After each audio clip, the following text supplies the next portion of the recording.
Morning. So the London plan has 34 pages, sorry, dedicated to heritage and culture. So the London plan is up for refreshment, and I'd love to hear what you're doing to enhance and improve and protect those conditions in the London plan, and what would you like to see in the next London plan? What I'd say about the London plan is, in my time here, I've seen such a step change in how culture, small venues, museums, etc., are supported in the London plan. We've gone from a place of kind of a few sentences at the beginning to kind of whole chapters now. And it is making a massive difference. It is really one of the levers we've got at City Hall, and we're pulling it. So for the first time, we've seen grassroots music venues protected. We've seen clubs, pubs, LGBTQ venues, and that's made a real difference. The other thing that we've been doing is creative enterprise zones.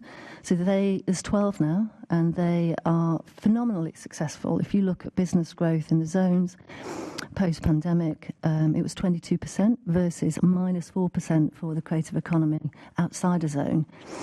So they've been a real catalyst, and they collectively are on track to secure 80,000 square metres of permanent, new, affordable workspace. Pubs have stabilised, grassroots music. It's all moving in a very good place. And so much of that is to do with the London plan. What I'd say right now is, as you say, it's in a period of review. So we are in a very live conversation with our planning colleagues. And there's absolutely a recognition about the value of this work and how important it is to protect culture and the creative industries.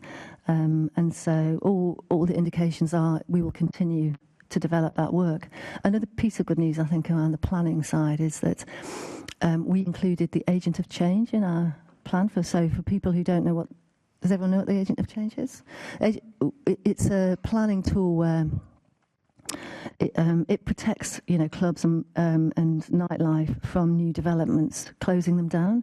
So the last person to join the development is the person that has to mitigate. So if you are a club and there's a new residential next to you, then that residential has to have adequate soundproofing. If it's the reverse and you are a club moving into a residential area, then you have to do, kind of gold standard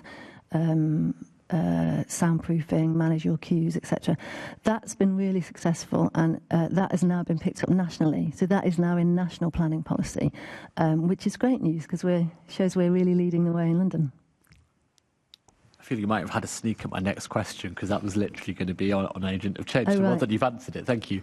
I know there is an ambition with the London plan, though, for it to be slimmer. And that, do you think there's any risk that some of the protections that we have in the London plan might be under threat? And good to know what kind of conversations you're having with planning about that aspiration. Yeah, I don't actually. With the team, we've basically had a kind of line by line conversation with the planners to make sure exactly that, so that in this more streamlined version of the London plan, we don't miss anything out. Absolutely everything gets kind of integrated, and where there's things that are going into national policy, they don't necessarily also need to be duplicated. I think that's one of the other principles in the new London plan, is to avoid unnecessary duplication. So whilst agency change might not be in the London plan, we don't need it because it's in national policy, if that makes sense. But yeah, it's very diligent work between us and the planning team. We love planning.